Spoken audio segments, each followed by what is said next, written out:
Los libros de Gloria Casañas van armando a lo largo de las entregas universos especiales, universos que nos llevan un poco al siglo XIX, aunque a veces pasan un poquito los años, pero siempre ahí. Universos que nos llevan al interior de la Argentina, al exterior, nos llevan a distintos lugares, y en particular en la tríada, ahora nos vas a contar por qué tríada, en la tríada de las 3 lunas en Navidad, nos está llevando a un universo que se abre y se cierra sobre sí mismo, que podría ser un spin-off de alguna de las novelas tipo La Salvaje de Boston, pero que se abre y se cierra y que aquí acaba de llegar al final, sí, con Sombras en la Luna. Para hablar de esta novela y para hablar de la tríada y para hablar en realidad de todo, la tenemos a Gloria en el Auditorio de Grandes Libros. Muchas gracias por estar con nosotros. Es un placer, Patricia. Bienvenida encantada. En esta tarde de calor y sí, tan cerquita de la Navidad. Cerca de Navidad, sí. Para hablar de Sueño de Amor en Navidad. Es el momento y propicio. ¿Por qué le decís tríada? Yo hago siempre hincapié en eso porque las historias son independientes. Son 3 novelas que tienen en común un hilo de Navidad, es decir, el espíritu navideño, te podría decir, pero si bien los personajes aparecen en todas, cada una tiene su propio final. Si alguien quisiera leer una sola, se quedaría satisfecho, pienso yo. En cambio, en la trilogía siempre tiene una continuidad, una en otra y una en otra, hasta que se completa la historia. En este caso es diferente. Y la idea de tríada, por el número 3, ¿no? Su significado así esotérico, es de una unidad de lo diverso. Son 3 cosas distintas, pero que están en unión, están en fusión. Por eso también la llamo tríada. La tríada también se da con los personajes, ¿no? Siempre sí, hay un 3, triángulo. Hay 3, sí, 3 principales. Sí. Sí. Bueno, viste que el triángulo siempre es atractivo, sobre todo en las novelas románticas. Y es un triángulo también de personajes bastante distintos entre sí, con un pasado propio. Y hay un punto en común con la serie histórica, que eso también me gusta aclararlo, porque el personaje femenino protagónico es Juliana Balcarce, que es la hija de la maestra de la Laguna, a la que vimos crecer a lo largo de las novelas de la serie histórica. Y ahora le toca a ella protagonizar su propia historia de amor. En esa tríada, en ese triángulo amoroso, los personajes se entregan a su pasión, pero son personajes morales, o en todo caso, honorables. ¿Por qué? ¿Por qué la pasión tiene que estar atravesada por el honor para ser una pasión más válida? No tan honorables en algún caso. Y la respuesta, me parece sí. Algunos tienen tormentos del pasado, que son cosas que pesan en su corazón, y justamente me pareció lindo que la Navidad fuera el escenario de tiempo, porque es el momento en que uno puede elegir renacer de sus propias cenizas. La Navidad es eso, es el renacer, pero es un renacer espiritual, es simbólico. Entonces la oportunidad de elegir una vida distinta y dejar atrás el pasado. Hay también un concepto de hacer cenizas aquello que hemos hecho mal o que no nos gusta, como fuimos nosotros antes, ¿no? Hay también una refundación de los personajes, ¿no? Sí. El que se equivocó y que ahora puede redimirse. Sí, esa es la oportunidad que les da la Navidad. Y son personajes bastante distintos, sus historias son muy diversas. También quise hacer hincapié en las emociones, en los vínculos familiares, el vínculo filial, esos vínculos que a veces la Navidad un poco los desestabiliza, los pone a prueba, porque es un momento también emocional, un momento de sensibilidad. Entonces a veces si esos vínculos tienen algún conflicto, la Navidad los pone a prueba, y eso también me gustó, porque hay drama en las historias, no son rosas, pero sí tienen esta cuestión de elevar un poco el espíritu por sobre las cosas materiales, que es propia de la Navidad. ¿Hay un momento en el que desconfiaste de tus personajes? Digo, cuando estamos hablando de personajes que tienen un pasado, que tienen equivocaciones, que toman decisiones equivocadas en todo caso, cuando vuelven a la senda, ¿desconfías de ellos? No, les tengo fe. Sí, les tengo fe. Tuve un momento de duda sobre cuál iba a ser el destino amoroso de cada uno, pero lo voy resolviendo a medida que escribo, los voy conociendo a medida que escribo. Eso me ha pasado con las otras novelas también. Hay personajes que uno crea así planos en principio, a ver cómo se van desarrollando, pero uno se va encariñando y los va conociendo y ellos nos van dando de sí aspectos desconocidos, aspectos que uno a lo mejor no se imaginaba, posibilidades. El personaje te da muchas posibilidades. Y cuando un personaje me permite profundizar, bueno, ya lo tengo cautivo, ya es mi personaje favorito. Estamos hablando de Sombras en la Luna, que en realidad la tapa se ve mejor ahí, pero lo tenía acá, que es la tercera entrega de la tríada. Sí. En la primera, Juliana es gran protagonista. Sí. En la segunda, Juliana también es protagonista. También es protagonista, sí, sí, están las tres. Y en esta está también. En esta aparece Emma. Bueno, Emma es un personaje interesante también, claro. Sí, sí. Hay más personajes femeninos en esta última que en las dos anteriores. En las dos anteriores hay mucho peso de la idiosincrasia masculina. En esta hay más, como alrededor, sensibilidad femenina. Ahí lo que sí, es un triángulo y hay una serie de tensiones, sí. Pero las tensiones que se dan no solamente son adentro de ese triángulo, sino que de repente hay un hermano, sí. Que es indio, sí, hay sí. Una chica que tiene que viajar, que es Juliana justamente en la segunda entrega, que viaja a un hospital en Córdoba. Sí, hay conflictos personales de cada uno. Sí, el caso de Luna Quebrada, que es la segunda, que es la única que transcurre en nuestro hemisferio. Yo nunca me animo a decir los títulos porque siempre me los acuerdo mal y después me los corrigen.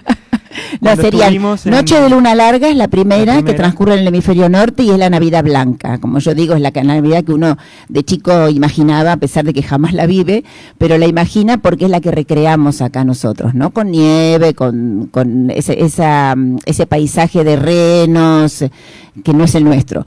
La segunda Luna Quebrada sí es nuestra Navidad cálida en las sierras de Córdoba, una Navidad del hemisferio sur, con la luna de los comechingones, y tiene una cosa que a mí me gustó darle a Juliana, que es este ímpetu como la madre, pionera, pero en otro ámbito, que es el de las ciencias, que le estaba vedado a las mujeres. Le estaba vedado no por estar prohibido, sino porque como no era costumbre, se consideraba que no era apropiado para una mujer meterse en el ámbito de la ciencia, y menos en el de la medicina, donde el aspecto de contacto con los cuerpos es como una afrenta al pudor femenino.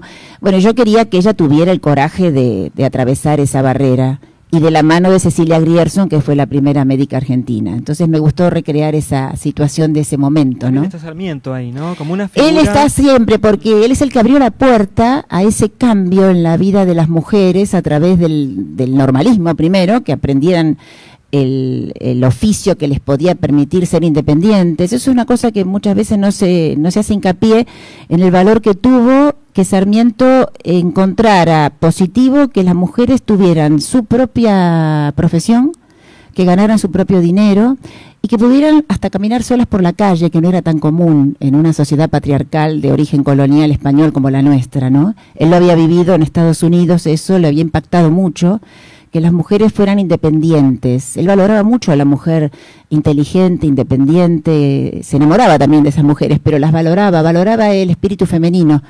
Lo había tenido en su casa, con su madre. Con doña Paula. Sí, sí. Que creo que, bueno, me abro una puerta y después la cerramos, pero no hay muchas mujeres en la vida de nuestros próceres. O no sabemos, tal vez. Algunas fueron muy... No hay muchas mujeres en el cotidiano nuestro. Ah, sí, sí. Nosotros sabemos que Sarmiento tuvo a doña Paula, sabemos de los amores de Rosas o sabemos de San Martín. No hay muchas mujeres, ¿no?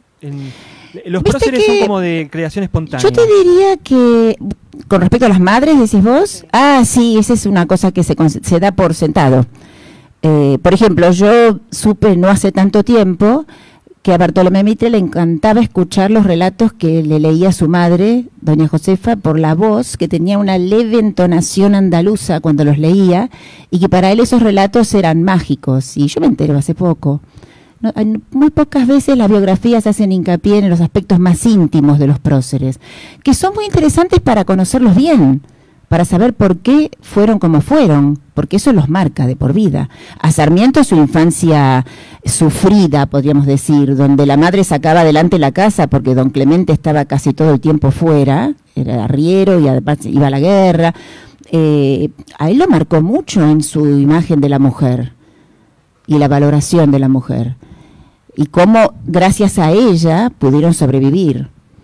y después el interés que él puso en la educación de la mujer, en eso lo ayudaron mucho sus hermanas, que eso tampoco es muy nombrado, porque otros tuvieron, a lo mejor se destacaron en otros aspectos, otros próceres, pero no se detuvieron tanto en la importancia que tenía educar a la mujer, no solo para que estuviera como reina del hogar, entre comillas, sino para que también tuviera su propia satisfacción en el conocimiento y en la profesión. Bueno, yo me fui. Cerramos la puerta. Me fui por una desviación. Pero volvamos a Sombras en la Luna. Hablábamos de la Navidad Blanca, de la Navidad de los Comechingones. Serrana, sí, sí. Y en esta novela, que es la más larga, es la más larga, la que va y viene. Eso te iba a decir. Es una novela que, si bien transcurre en el hemisferio norte, hay como una peregrinación. No hay un solo lugar. Es una novela es una luna más viajera esta, los va acompañando. Y es una peregrinación que está ligada a la historia de los pioneros de la conquista del oeste, y después, bueno, en el retorno a la casa de Amherst, que es la casa que ellos, que conocimos en la primera novela, la casa de Amherst, la casa de la colina, y ahí vuelven al primer escenario. Pero hay todo un tiempo de transcurrir también en esta novela. ¿Qué tan importante es Emily Dickinson en tu forma de escribir y en tu forma de leer? No sé si Emily Dickinson tiene importancia. A mí me parece que ella tuvo importancia en la elección de Amherst. La pregunta va por ahí. Sí, porque yo había leído una biografía sobre ella y me pareció una mujer distinta a todas las del momento, e incluso distinta a las mujeres actuales. Es una mujer única, distinta en todo, en su pensamiento, en su visión poética, en su relación con los demás, un carácter. En ese sentido sí, me pareció admirable. Bueno, tus protagonistas son mujeres de mucho carácter. Tienen que serlo porque son heroínas de una historia. Tienen que tener algo diferente. A veces el carácter tiene montones de defectos. No necesariamente son virtuosas, pero siempre tienen algo que las hace un poco diferentes del resto, como para que destaquen. Ya sea porque las vayan a criticar o las vayan a elogiar o hagan cosas audaces. Me gusta inventarles esos costados inesperados. Los varones no son menos audaces. Y no, tienen que ser audaces también. Tienen que estar a la altura. Ahora, cuando pensás una novela o una trilogía o una tríada como esta, y en el medio sacás otras novelas. Sí. Yo pienso a veces, cuando veo esta clase de autores como vos o como otros autores que ya nace una historia sabiendo que van a hacer 3 libros o 4 libros, o que saben cómo van a continuar la novela, hay veces que yo tengo que hacer 3 notas y no sé si voy a llegar a la tercera. Y digo, ¿cómo haces para 3 años? Porque lo son que 3 pasa, navidades. claro, eran 3 navidades consecutivas, y en el medio salió La mirada del puma, sí, porque era una novela que yo venía escribiendo desde la primera novela, desde En alas de la seducción. Es la continuación de esa serie contemporánea, y yo ya la venía escribiendo novela tras novela. Es decir, yo escribía La mirada del puma entre novelas, como un hobby. Y llegó un momento que dije, bueno, la tengo que terminar, y después Dios dirá cuándo sale a la luz. Por eso pudo salir al mismo tiempo, porque en realidad ya venía en mis manos desde hacía rato, ¿no? Lo que pasa que, Patricio, cuando uno imagina historias, de una historia sale otra. La historia empieza a tener vericuetos que vos a lo mejor no tenías pensados, aparecen personajes que terminan siendo más interesantes de lo que vos creías. Es un semillero. La búsqueda para la escritura de una novela es un semillero de historias. Y la forma de escribir estamos en el siglo XIX. Sí, todavía. Y el tono de la novela es un poco decimonónico. Sí. Y incluso la novela romántica hace referencia bastante al siglo XIX. Sí. Cuando vos lees, ¿también buscás esa clase de cosas o lees más contemporáneas? No, me gusta leer novelas de otra época. Es más, cuando investigo, generalmente las fuentes que consulto son antiguas. Primero porque son fuentes que están más cercanas a la época que yo quiero recrear, es decir, transcurrió menos tiempo, y entonces me parece más fidedigna la historiografía. Pero también porque me gusta este lenguaje propio del siglo XIX, las modalidades, los giros que tiene el lenguaje. Yo creo que la novela, por lo pronto esta, ya en la primera página, las palabras que usás, el tono que decís, ya te pone en ese... Te ubica. Sí, usar un lenguaje más cotidiano y mirar al siglo XIX, nos estaríamos yendo un poco a lo posmoderno, o le pondría un vidrio delante la historia. Sí, existe eso y se puede hacer porque en la novela hay libertad, se puede hacer lo que uno quiera. A mí me gusta más representar la época incluso a través del lenguaje. Mi ideal, en lo que al lector se refiere, es que cuando esté leyendo una novela se olvide de en qué siglo está viviendo. Ese es mi ideal. Que se sienta dentro de la historia y que se olvide de todo lo que lo rodea. Me parece que el lenguaje te lleva a ese pasado que querés recrear. Yo le presto mucha atención al lenguaje cuando escribo. Me gusta mucho utilizar palabras que eran de la época, aunque ahora ya han caído en desuso. Si las utilizás están bien usadas, pero no son comunes, y a mí me gusta que aparezcan. ¿Es una búsqueda de una artificialidad? ¿O de No, y te digo que esa fuerza de leer. También esa fuerza de leer. Yo tengo mis abuelos maternos, los del apellido Casañas, provienen de la isla del Hierro, en las Canarias, donde se habla un castellano más arcaico que en España. Entonces hay muchas palabras que yo de chica usaba normalmente y después nadie las conocía. Eran palabras en desuso incluso en España, en el continente. Entonces, para mí es familiar. Decís el apellido materno y el otro apellido, el otro la B, la inicial. Claro, la B que todos creen que es Victoria, Valeria, Viviana, es Bodanovich.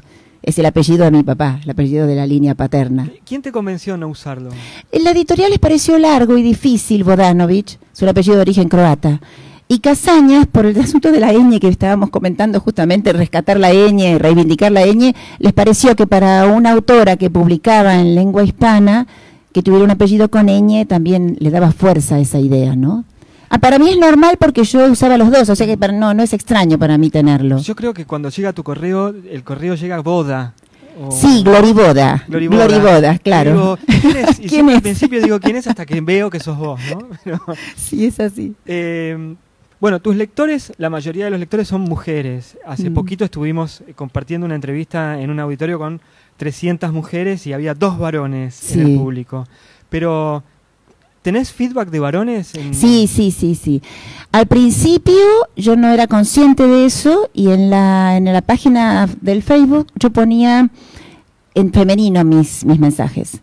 Y un día me escribió un varón y me dijo, no escribas en femenino porque también nosotros te leemos. Y fue para mí un reto formidable porque de ahí en más siempre hablé en términos generales, ¿no? Para todos. Hay varones, me escriben. Lo que pasa con el hombre que aunque lea la novela es un poco más difícil que te escriba personalmente, ¿no? Para decirte lo que le pareció. Pero me han escrito, o sea, yo sé que están leyendo las novelas.